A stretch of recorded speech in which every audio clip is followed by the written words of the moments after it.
We're here for the speech. Stop.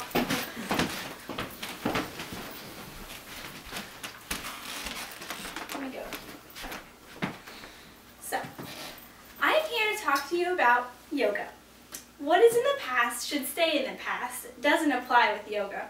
Most of us have an idea of what yoga is about, and it has been practiced for more than 5,000 years. It's focused on asanas, or physical poses, and a variety of meditation and breathing techniques. Today I will explain yoga and its ancient history, which has beneficial effects on your mind, body, and environment.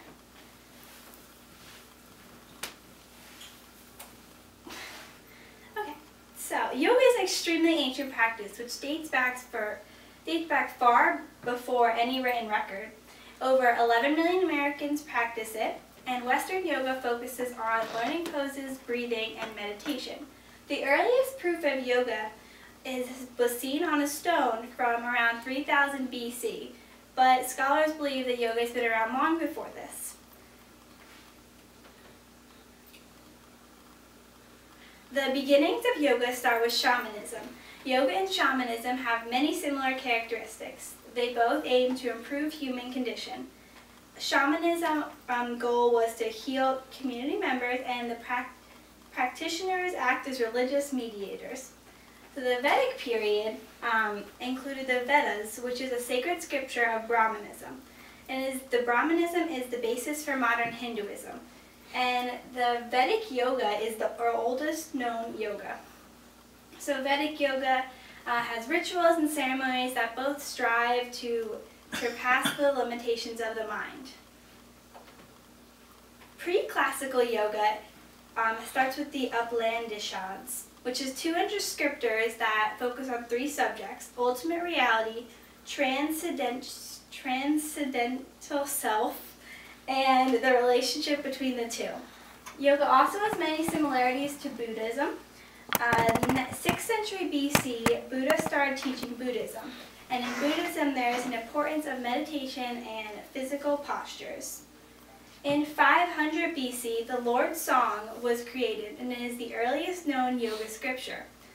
In the Lord's Song, it says that to be alive means to be active, and in order to avoid difficulties in our lives and in others, our actions have to be kind and have to exceed our egos.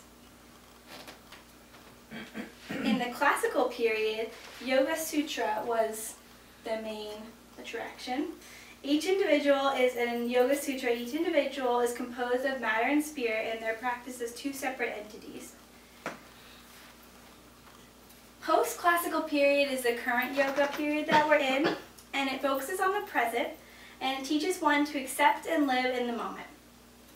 Current yoga has 5 principles: proper relaxation, proper exercise, proper breathing, and proper diet, and proper meditation.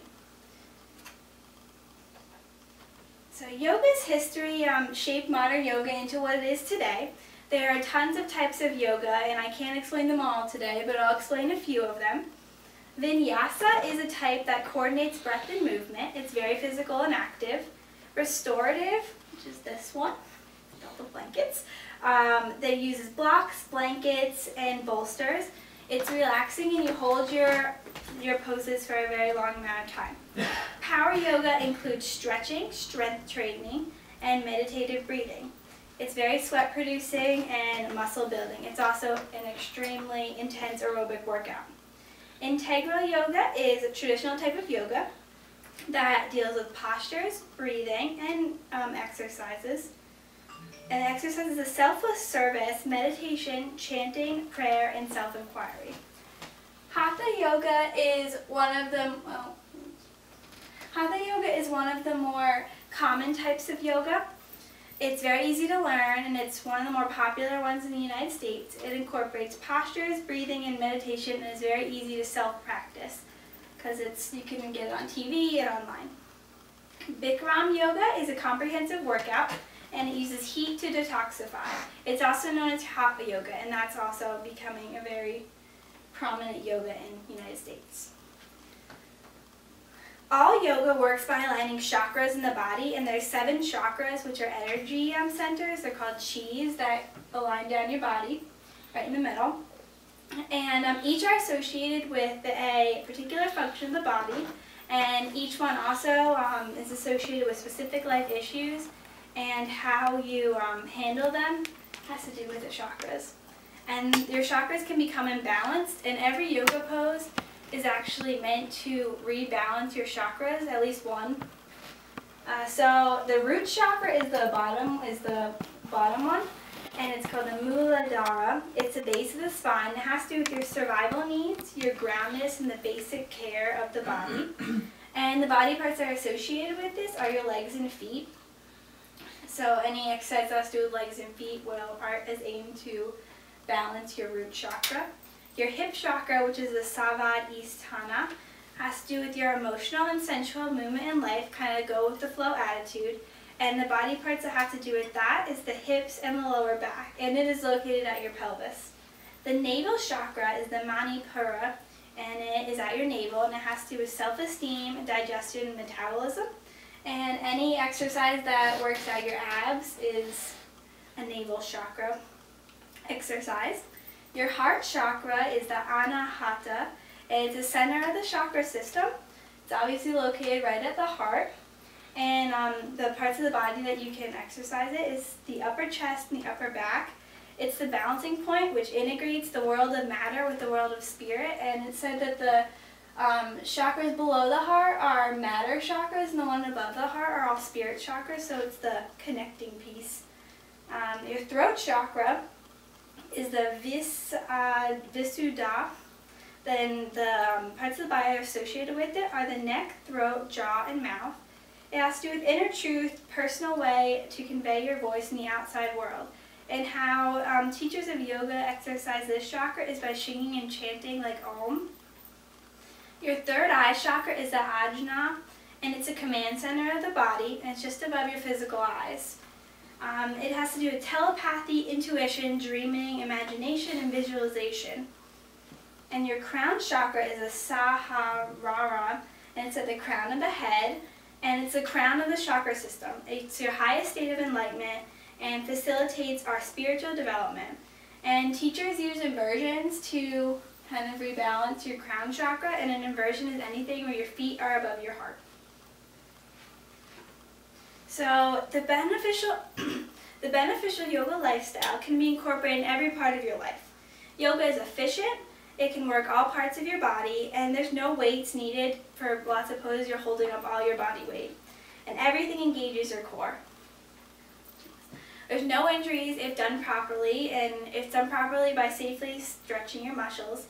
Anytime you go into yoga class, they always tell you only go as far as your body will let you, and you can have it be different every day.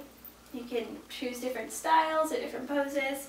And it helps you lose weight, not only by being an exercise, but it also changes your mindset to appreciate your body more.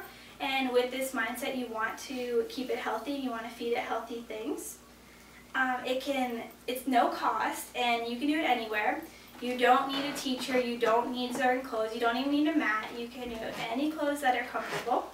And there's lots of free resources for you to do yoga. It's not competitive. When you're in a practice, it's just you, and you're only concentrating on you. It can be cardio if you do a high impact and fast moving yoga. It's less stress because of meditation, and it actually releases a biochemical reaction, and it decreases the levels of a hormone that induces stress. And benefits for your heart: it lowers blood pressure, and it slows down your heart rate, and it increases your breathing by increasing lung capacity, and with that it increases sports performance. So also strength, obviously, your improved strength and endurance, and your ab muscles. Pretty much all poses have to do with your ab muscles. So where can you do yoga around here? There's the Prancing Peacock, which is in Yardley, PA. There's the Yoga Love, which is also in Yardley, PA, and Yoga Sphere, which is in Newtown. So yoga is an amazing activity for all ages. It can be a way of life, a spiritual practice, or a way of staying fit. It's a calming environment, and it is easy to begin at any point in your life, and has a plethora of benefits. Questions, anyone?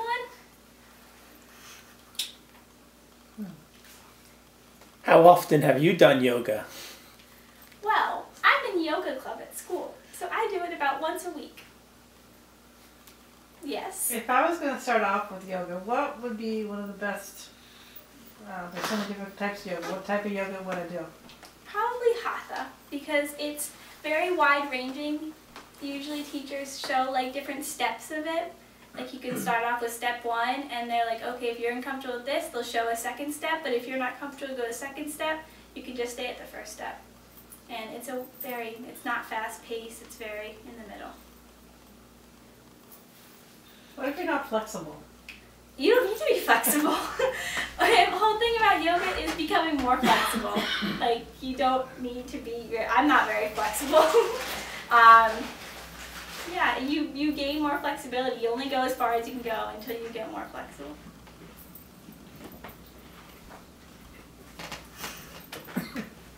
Any questions? Go ahead. Are we supposed to go in front of the camera again? Is it still on? Is it still on? Yeah. Oh, Oh, I guess. We're Okay. supposed to, good job, Danielle.